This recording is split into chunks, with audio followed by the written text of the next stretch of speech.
Hoy vamos a estar en Juan capítulo 2, si quieren ir ahí en sus Biblias. También el pasaje principal va a estar en la pantalla. Y esta es una historia que todos han escuchado. Es cuando Jesús se convierte el agua ¿en qué? En vino. Eso se volvió como algo normal, ¿cierto? Como escuchamos eso tanto que suena como, bueno, eso es normal. Jesús convirtió el agua en vino, no es una gran cosa. ¿Sí? No sé, para mí es así, yo lo escucho y no pienso más. Escucho, bueno, sí, ya sé que Jesús convirtió el agua en vino. Pero realmente este es el primer milagro que Jesús hace. Y a veces sí, pensamos en que eso es un milagro, pero no pensamos en qué tan grande es el milagro que Jesús hizo. Entonces hoy vamos a mirar este milagro y vamos a ver por qué es tan importante, por qué nos habla tanto de quién es Jesús. Pero primero quiero repasar lo que acabamos de hacer en las últimas semanas. Entonces primero, en la primera charla, vimos que Jesús es el verbo. Y eso suena extraño, ¿cierto? Aprendimos básicamente que Jesús es la palabra o el mensaje de Dios para nosotros. Y decía cosas como, en el principio ya existía el verbo, y el verbo estaba con Dios, y el verbo era Dios. Entonces aprendimos que hay un verbo ahí, que estaba con Dios y era Dios. Después decía, todas las cosas fueron hechas por medio de Él. Entonces que Jesús, siendo el verbo, estaba activo en la creación desde el principio. Decía, el verbo se hizo carne y habitó entre nosotros. Eso nos habló del hecho de que Jesús, siendo Dios, estando ahí, como parte de la Trinidad, Él bajó a este mundo. Dice que se hizo carne y habitó entre nosotros. Bajó a este mundo y vivió aquí. Y después vimos que nadie ha visto jamás a Dios. El unigénito Dios que está en el seno del Padre, Él lo ha dado a conocer. Entonces vimos la idea de que nadie puede conocer a Dios por sí mismo. Nadie ha visto a Dios. Entonces, ¿cómo es que podemos conocer a Dios? Es por medio de Jesús, por medio de este verbo que bajó a este mundo. Entonces, si vamos a conocer a Dios, vamos a conocerlo por medio de Jesús. Decía, nadie ha visto jamás a Dios, pero el unigénito Dios que está en el seno del Padre, Él lo ha dado a conocer. Entonces, Jesús da a conocer a Dios. Y después, en la otra charla, vimos que Jesús es el Mesías, que cumplía todas las profecías del Antiguo Testamento, que ellos habían esperado miles de años para este Mesías que estaban esperando desde la creación. En Génesis nos decía que estaban esperando a alguien que arreglaría el problema del pecado. Y los discípulos empezaron a ver a Jesús y empezaron a decir cosas de Él. Por ejemplo, Juan decía que era el Cordero de Dios. Andrés reconoció que era el Mesías. Felipe dijo que era el profeta que estaban esperando también. Natanael dijo que era el Hijo de Dios y el Rey de Israel. Y Jesús mismo dijo de sí mismo, y no nos enfocamos en eso mucho, pero Él dijo que Él era el Hijo del Hombre. Hay muchas personas en la Biblia que se describen como Hijo del Hombre. Es como un nombre profético que Dios utiliza en muchos lugares. Pero en ningún momento, solo acerca de Jesús, dice que es el Hijo del Hombre. Entonces es un nombre especial que describe a Jesús, al Mesías, al Hijo de Dios. Y es el nombre que Jesús utilizaba también para describir a sí mismo. Que más que cualquier otro nombre, Jesús dijo que Él era el Hijo del Hombre. Y esto hablando del hecho de que Él es Dios, pero que bajó aquí y nació como cualquier uno de nosotros. Y hoy, por fin, ahora llegamos a este punto. Hoy vamos a estar viendo que Jesús es el mediador entre los seres humanos y Dios. Entonces, esto es algo que no es tan, implícito en el capítulo, pero también es algo que después de leerlo y conocer lo que dice, vamos a darnos cuenta de que así es. Entonces, en Juan capítulo 2, versículo 1, vamos a empezar, y no sé si estoy obstruyendo a alguien. Aquí dice Dice, al tercer día se celebró una boda en Caná de Galilea. Y estaba ahí la madre de Jesús. Y también Jesús fue invitado a la boda con sus discípulos. Cuando se acabó el vino, la madre de Jesús le dijo, no tienen vino. Entonces hay varias cosas que tenemos que notar aquí. Entonces primero, dice, el tercer día se celebró una boda en Caná de Galilea. Entonces ellos tuvieron que viajar ahí, estaban viajando para esta boda. Y me parece muy interesante que dice, y estaba ahí la madre de Jesús. Y también Jesús fue invitado a la boda con sus discípulos. Entonces, primero tenemos que reconocer que este es el principio del ministerio de Jesús. Hasta ahora Él no ha hecho casi nada. Simplemente apareció, se bautizó y después le encontramos aquí en una boda. Y en esta boda, primero tenemos que saber que en esta época una boda no fue como hacemos hoy. No es ir que van a la notaría y firman los papeles y ya, ¿cierto? Es algo sencillo que pueden hacer aquí con el gobierno. Pero en esta época, como vimos con Jesús, con María, con los discípulos, ellos ni estaban en esta ciudad. Tuvieron que viajar lejos a esta ciudad. Llegan ahí y la expectativa es que los que están haciendo la boda, ellos proveen todo. Y yo no sé si aquí es así todavía, pero en los Estados Unidos todavía tenemos como la tradición de que los papás de la novia, que ellos pagan casi todo. Qué bueno, ¿cierto? Tienes 2 novias. Pero tengo 2 niños. Para mí eso fue muy bueno cuando me casé. Pero ahora que tengo 2 hijas, estamos en problemas. Pero está bien, porque nunca se van a casar. Está bien. Pero ellos no simplemente llegaron y se casaron y ya. No es que la gente no vivió ahí, llegó y de pronto llegaron de otras ciudades, llegaron en el bus y bueno, asistieron a la boda y volvieron a casa. No, es que ellos llegaron de otras ciudades, de muchas regiones lejanas. Llegaron y la boda misma duró días, varios días. Era una celebración, una cosa grande, importante. Y entonces, cuando ellos dicen aquí, cuando María dice, no tienen vino, es un problema. Porque estas personas llegaron de lejos.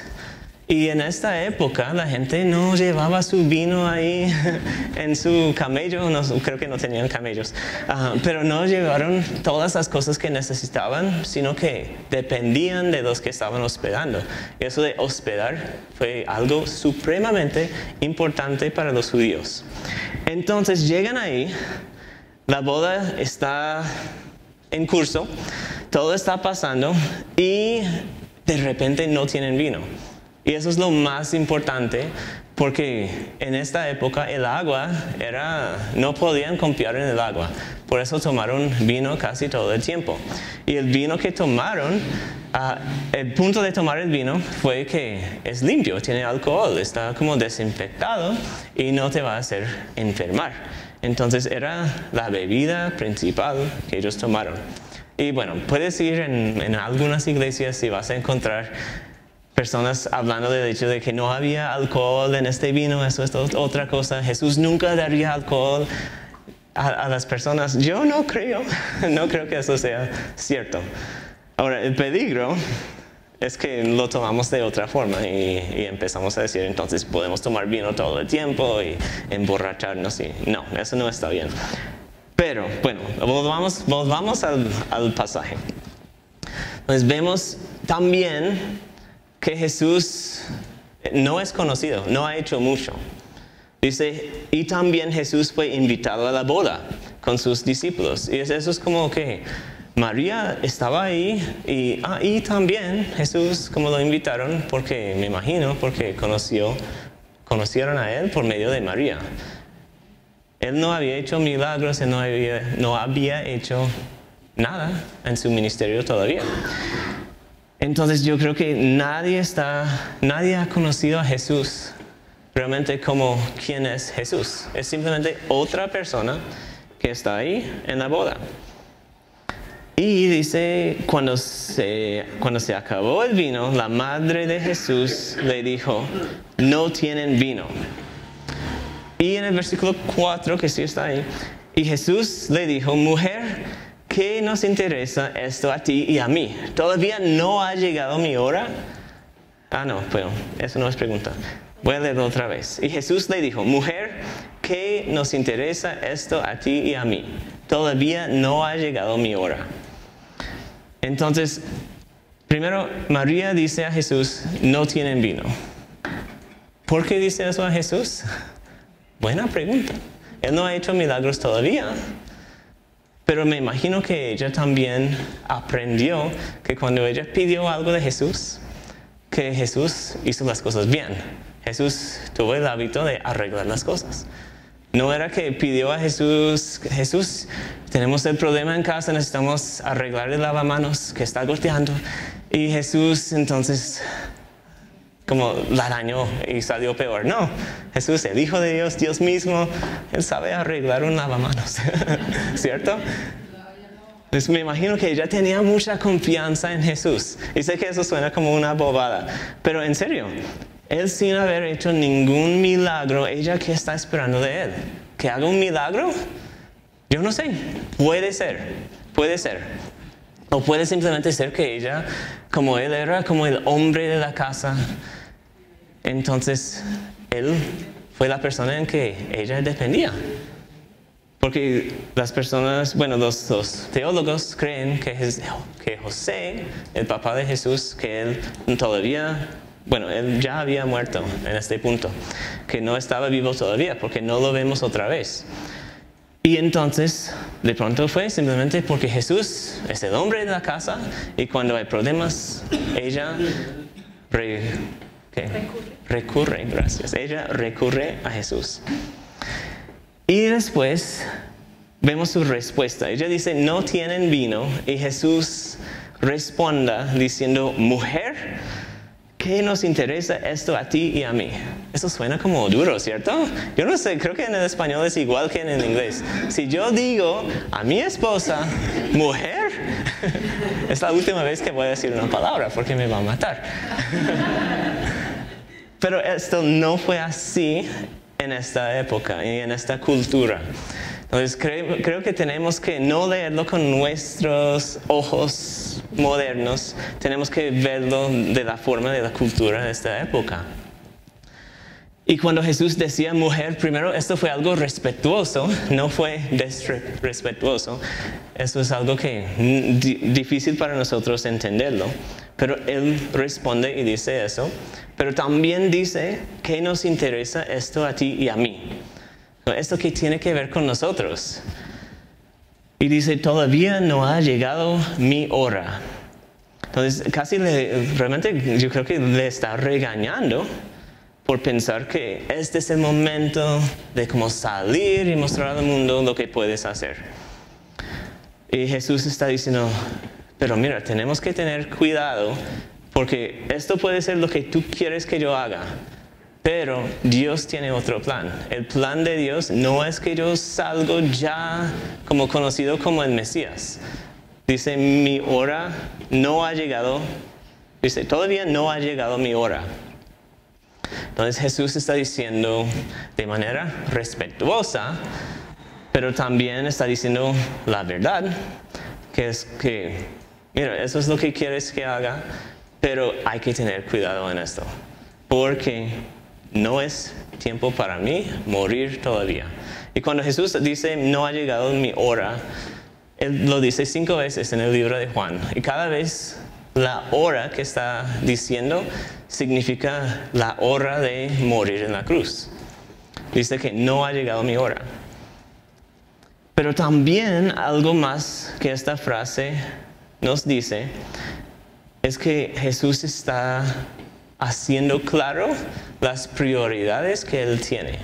Él antes era hijo de María, obedeció a su mamá, juiciosísimo, ¿cierto? Y vemos, por ejemplo, en Lucas, ¿recuerdan la historia cuando Jesús desaparece? Están en un lugar y Jesús como niño desaparece. Y ellos están buscando a Jesús y están preocupados por Jesús. Y cuando lo encuentran, Él dice, ¿por qué me buscaban? ¿Acaso no sabían que me era necesario estar en la casa de mi padre? Pues Jesús creo que tenía 12 años, algo así. Y cuando eso pasó, Él les recordó, soy su hijo, pero soy hijo de Dios primero. Tengo que estar en la casa de mi padre. Se trata de prioridades. Y en Mateo también hay algo similar que pasa. Él está haciendo su ministerio y las personas llegan y dicen, tu madre y tus hermanos están afuera y te quieren hablar.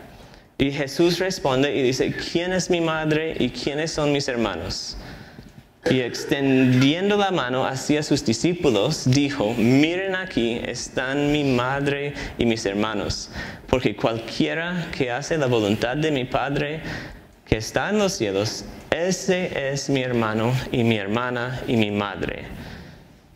Entonces Jesús obviamente sabe quién es su mamá terrenal, pero también Jesús tiene las prioridades claras.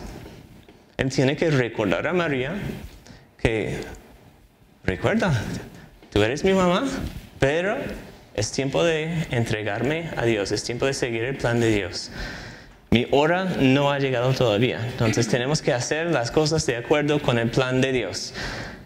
Y entonces, como en muchas otras ocasiones después de este momento que vamos a ver, Jesús en este momento, Él hace las cosas en secreto. Realmente no hace todo un show, no hace un milagro que todos puedan ver, como vamos a ver en el pasaje.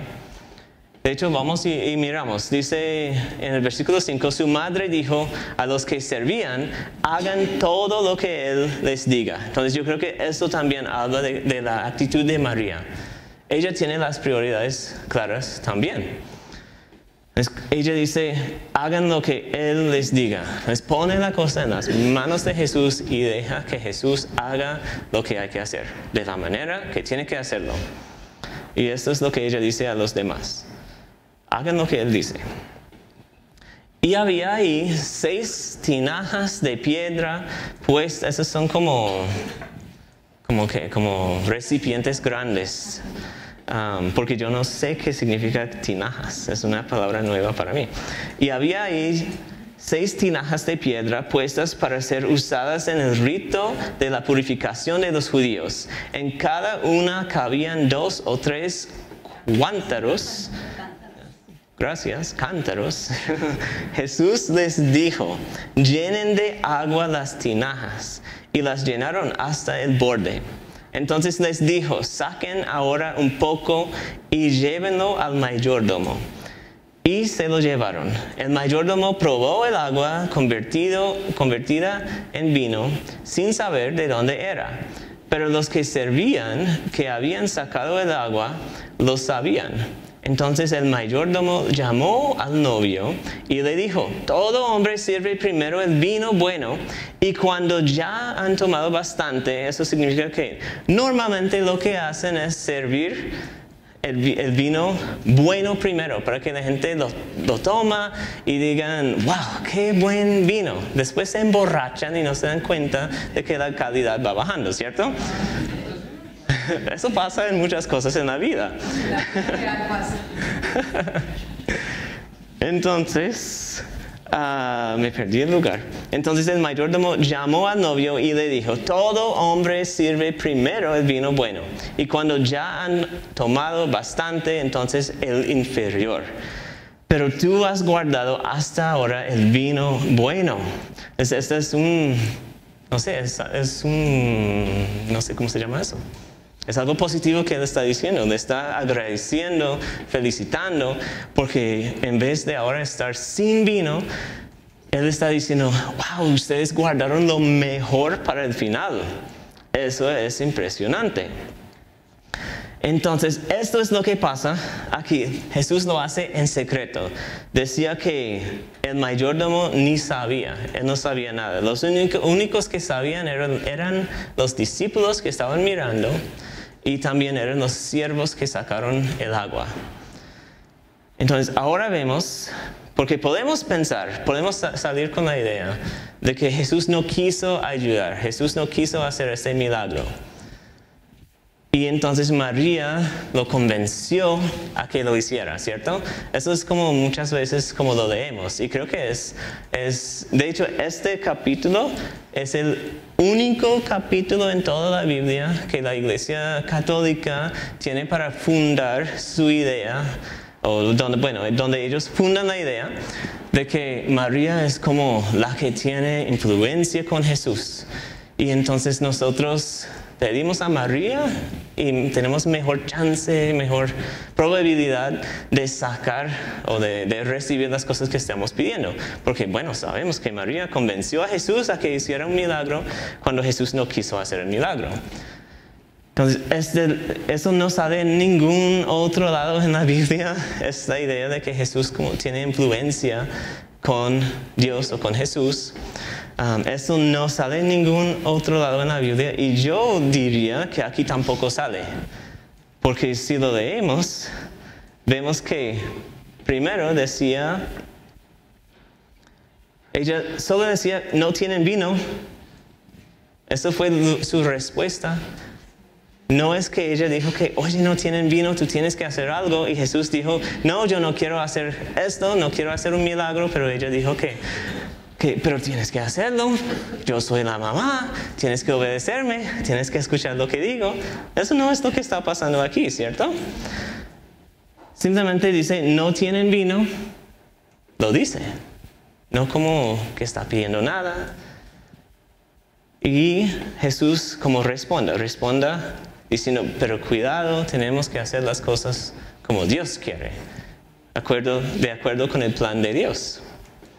Y después, ¿qué hace? Hace las cosas en secreto.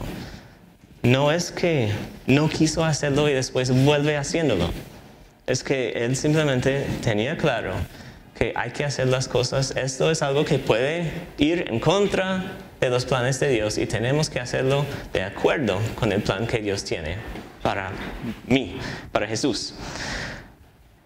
Y entonces, la Iglesia Católica, como dije, ellos sacan toda la idea de que María es como un mediador, es como la mamá de Jesús, que si pedimos a ella y no a Jesús. Bueno, eso pasa con mis hijas. Mis hijas a veces me preguntan algo y no saben que yo ya sé qué diría mi esposa. yo ya sé qué dijo mi esposa. Y si yo sé que mi esposa dijo que no, yo no voy a decir que sí, porque somos un equipo y eso no sería bueno. Pero mis hijas a veces, ellas saben que ella dijo que no y llegan a mí para pedirme a mí, y pensando que yo entonces voy a decir que sí. Y creo que muchas personas tienen esta idea de María, tienen la idea de que yo pido a María porque Dios no me lo da, Jesús no ha respondido a mi oración, pero entonces pido a María y ella puede hacer que Jesús lo haga. ¿Cierto? No sé, ¿alguien tiene esta idea en la mente? ¿Nadie? Ok. Bueno, no estamos en una iglesia católica, puede ser, pero yo sé que muchas personas pasan mucho más tiempo orando o, ¿cómo se llama? Como pidiendo cosas de María, hablando con María, mucho más tiempo con ella, enfocada en ella, que con Jesús, ¿cierto? Creo que en mi experiencia ha sido así. Y para que lo tengamos claro, yo fui y busqué, porque yo no quiero estar como inventando una cosa y perdón, no sé si son católicos, si alguno es católico aquí. Yo intento no ser como muy anticatólico en las predicaciones y todo, pero también intento ser muy bíblico. Entonces quiero compartir de ellos mismos, de los católicos, del Catecismo 970, eso es lo que dice. Dice, la maternidad de María en la economía de la gracia continúa sin cesar desde el consentimiento que dio finalmente en la Anunciación. Por eso, la Santísima Virgen es invocada en la Iglesia con los títulos de abogada, auxiliadora, socorro, mediadora. Entonces tenemos los 4 nombres: abogada, auxiliadora, socorro, mediadora. Entonces eso no es algo que inventó Jonathan, eso es directo del catequismo, 970. Entonces pueden ir y mirar y buscar lo que dice ahí. Pero el punto es que en el catolicismo, basado en este capítulo, se desarrolló toda esta idea de que María tiene este poder con Jesús, o tiene esta autoridad. Y no es tan bíblico. Entonces quiero leer unos versículos que nos hablan acerca de esta idea. Entonces en Lucas 11:27, estas sí salen en la pantalla, decía Jesús, bueno, dice aquí: mientras Jesús decía estas cosas, una de las mujeres en la multitud alzó la voz y dijo: dichosa la matriz que te concibió y los senos que te criaron. Entonces ella está diciendo como: dichosa María tu mamá, ¿cierto? Y mira lo que Jesús hace. Jesús dice: al contrario, le contestó Jesús, dichosos los que oyen la palabra de Dios y la guardan. Entonces no, el punto es, primero, si Jesús quiso decir que sí, mi mamá es tan especial, tan chévere, tan digna de todo eso, ¿por qué no lo dijo? ¿Y por qué en vez de eso Él dice, no, al contrario? Y dice, dichosos los que oyen la palabra de Dios y la guardan. ¿Por qué? Porque no aprovechó de la oportunidad. En 1 de Juan 2, 1 al 5, y tenemos que recordar que uno de los nombres que acabamos de ver como para María es abogada, mediadora. En 1 de Juan 2, 1 y 2, dice, hijitos míos, es el mismo autor del libro de Juan que estamos leyendo. Hijitos míos, les escribo estas cosas para que no pequen. Y si alguien peca, tenemos abogado para con el Padre, a Jesucristo el justo. Él mismo es la propiciación por nuestros pecados, y no solo por los nuestros, sino también por los del mundo entero. Entonces, ¿quién es el abogado? El abogado es Jesús, Él mismo. Y en 1 de Timoteo 2:5 dice, porque hay un solo Dios, y también, como de la misma forma que hay un solo Dios, hay un solo mediador entre Dios y los hombres, Cristo Jesús, hombre. Entonces, cuando el catequismo dice que María, que dice, por eso la Santísima Virgen es invocada en la iglesia con los títulos de abogada, auxiliadora, socorro, mediadora, eso me preocupa mucho, porque no es que es como otra cosa que la Biblia no dice, sino que es algo totalmente contrario a lo que la Biblia dice. Dice, hay un solo mediador entre Dios y los hombres. Entonces, ¿cómo puede haber otro si hay un solo? No tiene sentido. Y en Juan 16, 26 al 27, aquí Jesús está hablando de la oración. Y Él está presentando una idea nueva a sus discípulos. Es muy interesante lo que dice. Dice, en verdad les digo que si piden algo al Padre en mi nombre, Él se lo dará. Hasta ahora nada han pedido en mi nombre. Pidan y recibirán para que su gozo sea completo. Sí, es igual.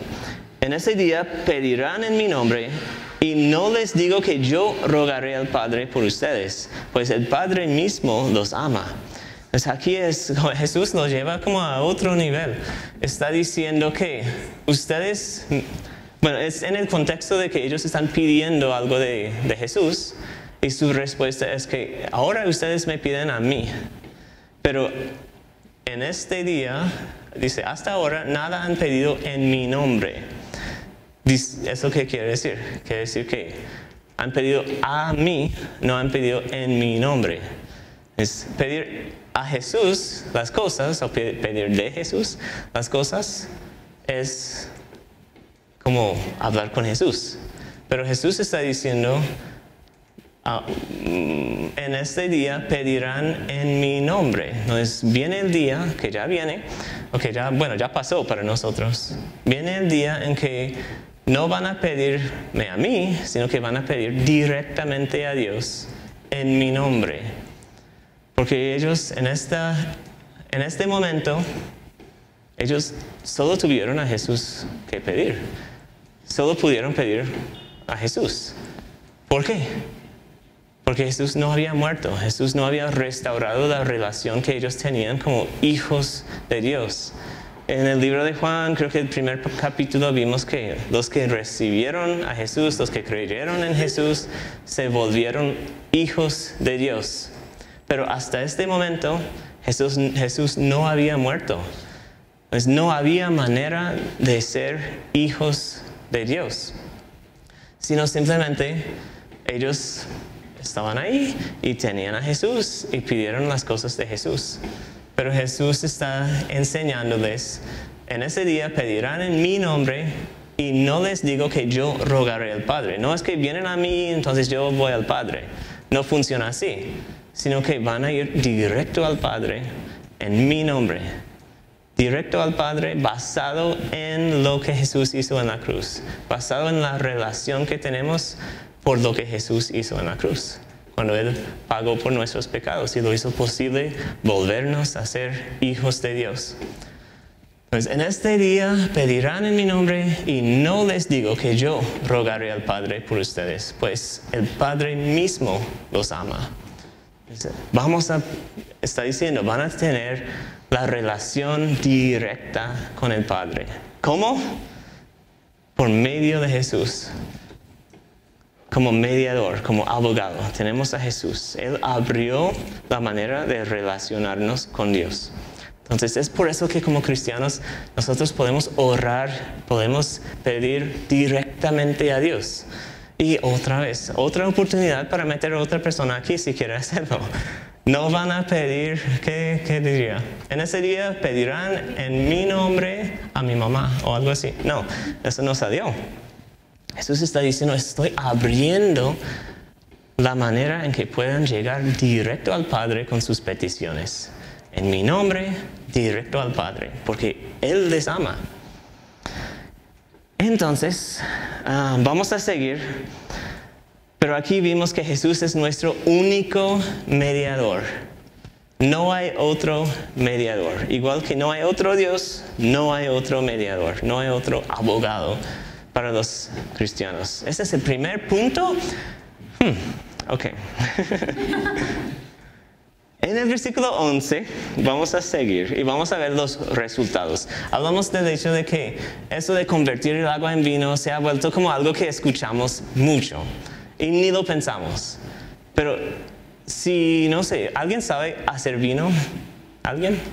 Nadie. Lástima. Tengo entendido que es un proceso como largo. Sí. Tienes que sembrar una semilla, la semilla crece, se vuelve una viñeda, después salen estas cositas, uvas, y tienes que esperar hasta que estén listas, las quitas, las como cosechas, no sé, quiero como molerlos o algo así. Entonces tienes que volverlos como líquido, después tiene que quedarse ahí por mucho tiempo hasta que fermente. Y después, en algún momento, sale el vino, ¿cierto? Y dice que era el mejor vino. El mejor vino, ¿cuántos años dura en estar listo? Muchos años. Y Jesús lo hace en un instante. Llenan estas cosas de agua y ¡pum! Vino. Pues no es una pequeña cosa. Yo sé que lo decimos y lo pensamos mucho, pero solo el creador del universo podría haber convertido el agua en vino. Imposible que un ser humano haga eso. Y interesante que el pasaje también decía que llenó los recipientes hasta el tope, ¿cierto? ¿Por qué dijo eso? Yo creo que es para decirnos que tampoco estos sobres que compramos en la tienda que de pronto hacen, como meten sabor, eso no cabía ahí. No, eso es chiste. No tenían estos sobres. Pero tiene que ser el creador del universo, Dios mismo que hiciera este milagro. Imposible que otra persona lo hiciera. Entonces, el resultado de ver este milagro, dice, este principio de sus señales hizo Jesús en Caná de Galilea y manifestó su gloria. Manifestó su gloria, es decir que Él empezó a mostrar quién era Él.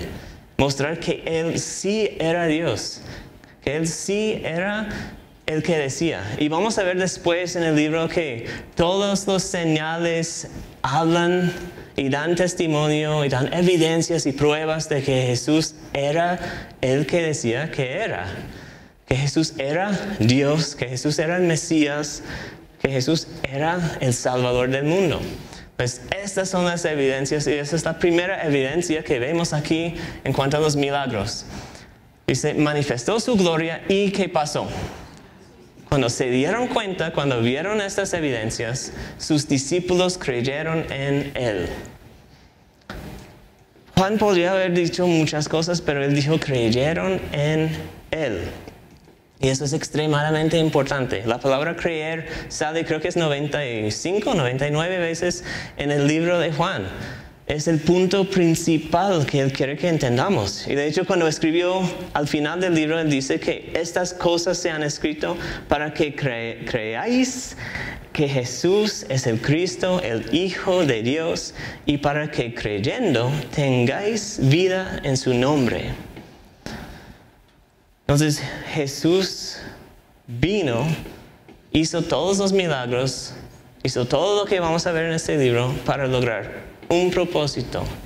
Y el propósito es que creamos en sus milagros. ¿Cierto? No. El propósito no es que creamos en los milagros, el propósito es que creamos en Él, que es el Hijo de Dios, que es el que murió por nuestros pecados, que es el Mesías que por tanto tiempo estaban esperando. Pues el punto de los milagros no es quedarnos asombrados, no es suplir el vino o el pan o lo que sea. Esos son beneficios. Pero el punto de los milagros es que cuando Jesús vino aquí, Él vino para lograr un objetivo. Y el objetivo fue cumplir todas las profecías acerca del Mesías del Antiguo Testamento. Y como decía el Antiguo Testamento, su propósito fue morir en una cruz por nosotros, pagar por nuestros pecados. Y esto es lo que Jesús logró en la cruz. Yo iba a enseñar 2 pasajes más, pero no va a pasar hoy. Lo que sí quiero hacer es hacer una pequeña invitación. La invitación es a que simplemente pensamos en qué vamos a hacer con estas noticias, o qué hemos hecho con estas noticias. Como dije, muchas personas han pensado en esto de convertir el agua en vino. Se ha vuelto como una cosa que lo escuchamos sin pensar en eso, sin pensar en las implicaciones. Yo no sé si hasta hoy he leído este capítulo y mi conclusión fue, wow, que Jesús es Dios mismo. No sé, creo que no. Creo que he escuchado la historia tanto que es normal. Pero también tenemos que ver lo que está pasando y reaccionar o responder de acuerdo. Y entonces, yo quiero simplemente terminar recordando a todos que Jesús vino a este mundo, como vimos, como el Mesías, murió en la cruz, como la Biblia prometía. Y cuando murió en la cruz, Él no tuvo ningún pecado. Él murió como pecador, no siendo pecador. Murió como pecador, ¿por qué? Porque nosotros somos los pecadores. Él murió para pagar el precio por nuestros pecados. La Biblia dice que la paga del pecado es muerte. Y Jesús murió en nuestro lugar. Si somos pecadores, merecemos la muerte. Es lo que la Biblia dice en muchas ocasiones. Pero Jesús murió en nuestro lugar. ¿Y qué vas a hacer con eso? ¿Qué tal si inclinamos los rostros Y yo quiero hacer una pequeña invitación. Yo sé que aquí hoy pueden haber personas que nunca han entendido realmente por qué vino Jesús. Nunca han entendido la importancia de este día de resurrección. Pero hoy estamos viendo que Jesús es quien dijo que era. Estamos viendo que Jesús vino con un propósito. Y más tarde habló de que su sangre se representaba con vino. Creo que no es accidente de que aquí su primer milagro tiene que ver con el vino. Y entonces quiero preguntarte, ¿tú qué has hecho con Jesús? ¿Entiendes que eres un pecador? ¿Entiendes que esto merece el pago de la muerte? Y entiendes que tú no tienes que pagar este precio si simplemente confías y crees en Jesús. Si simplemente aceptas el sacrificio de Jesús por ti en la cruz, es ya para ti, el pago fue hecho. No tienes que vivir con miedo de muerte. Puedes vivir con la esperanza como cantábamos antes. Puedes vivir sabiendo que el precio por tus pecados fue pagado y no por ti, sino por Jesús. Pues yo quiero leer un pasaje aquí. Dice Juan 12. Jesús entonces les dijo: todavía por un poco de tiempo la luz estará entre ustedes. Juan 1 decía que Jesús era la luz. Caminen mientras tengan la luz, para que no los sorprendan las tinieblas. El que anda en la oscuridad no sabe a dónde va. Mientras tienen la luz, crean en la luz, para que sean hijos de la luz. Estas cosas habló Jesús, y se fue y se ocultó de ellos. Jesús estaba diciendo a estas personas: yo estoy aquí y esta es la oportunidad. Entonces, hoy, mi invitación es que sigan a Jesús, confíen en Jesús. Y yo sé que esto suena como algo extraño, pero estamos aquí dispuestos a hablar contigo, a mostrarte de la Biblia cómo es que puedes saber que Jesús murió por ti. ¿Cómo puedes saber que esto te aplicó a tu corazón? Que este pago por los pecados que Jesús hizo, que es efectivo para ti, o eficaz para ti. Entonces, la invitación hoy es que si tú quieres saber más, si quieres hablar con alguien, por favor, pido que levanten la mano. En este momento puedes levantar la mano. Puedes decirnos que yo quiero hablar con alguien, quiero ver más de la Biblia, quiero ver más de lo que Jesús hizo por mí, quiero saber cómo puedo saber que estoy bien con Dios, saber que tengo el perdón de los pecados. Esto es algo que puedes saber por seguro. Si este es el momento para ti, por favor, levanta la mano. Dinos qué es lo que quieres. O si no, hablamos después. Estamos aquí para tener esta conversación contigo. No es nada de miedo, pero da mucho miedo a muchas personas. El pasaje termina diciendo, entonces vimos las personas que están ahí con Jesús. Jesús dice: mientras tienen la luz, crean en la luz, para que sean hijos de la luz. Está diciendo que mientras yo esté aquí, crean en mí. Y yo quiero decir que hoy, mientras estés aquí, tienes la oportunidad y Dios te está llamando a seguir a Jesús. Crea, toma este paso. Es tiempo de conocer a Jesús. Levanta la mano. En el versículo 37 continúa y dice: pero aunque había hecho tantas señales delante de ellos, no creían en él, para que se cumpliera la palabra del profeta Isaías, que dijo: Señor, ¿quién ha creído nuestro anuncio? ¿Y a quién se ha revelado el brazo del Señor? Por eso no podían creer, porque Isaías dijo también, Él ha cegado sus ojos y endurecido su corazón, para que no vean con los ojos y no entiendan con el corazón y se conviertan y yo los sane. Esto dijo Isaías porque vio su gloria y habló de Él. Sin embargo, muchos, aun de los gobernantes, creyeron en Él, pero por causa de los fariseos no lo confesaban para no ser expulsados de la sinagoga, porque amaban más el reconocimiento de los hombres que el reconocimiento de Dios.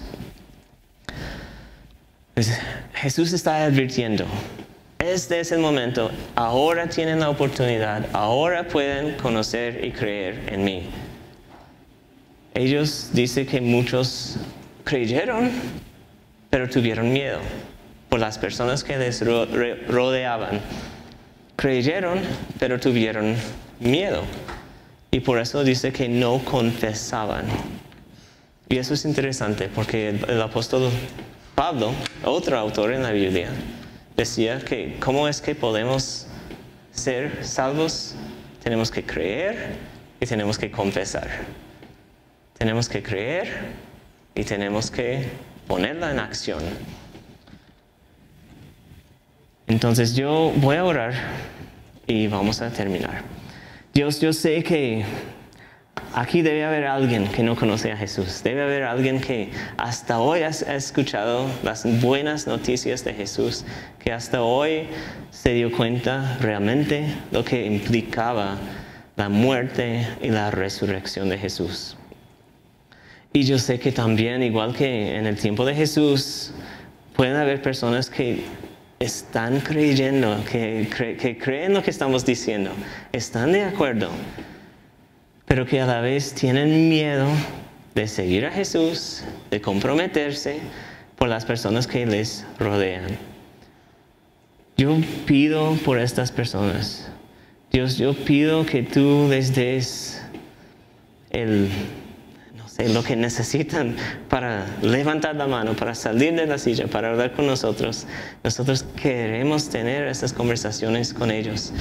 Y yo te pido, por favor, que hoy salvas a personas, que hoy las personas puedan conocerte a ti como su propio Salvador y no como el Salvador que tienen los demás.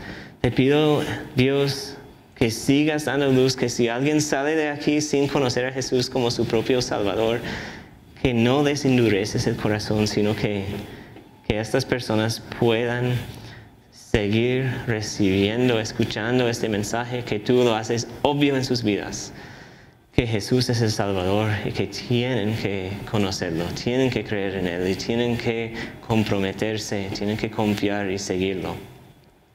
Dios, te pido, por favor, que cualquier persona que sale de aquí hoy, que puede ser salvo, que puede saber que tiene vida eterna. Y también te pido por las personas que no lo tienen. Te pido que hoy puede ser el día en que las cosas cambian. Que hoy puede ser un cambio de dirección en su vida, un cambio de Señor en su vida, que dejan de seguir a sus propios deseos y que empiecen a seguir a Jesús. Y pido por la iglesia también, por las personas que siempre están aquí con nosotros. Te pido que les bendigas, que les haces conocer más y más a Jesús, que puedan obedecer y que puedan valorar la palabra de Jesús, las palabras de Jesús, que puedan vivir la vida que Jesús tiene para ellos. Te pido por favor que como iglesia nos ayudes a unirnos, nos ayudes a tener un impacto grande en este sector con nuestros amigos, familiares, en nuestros trabajos. Te pido que nos utilices y nos multipliques los esfuerzos si lo hacemos para ti. En el nombre de Jesús, amén. Si alguien quiere, estamos aquí para hablar contigo.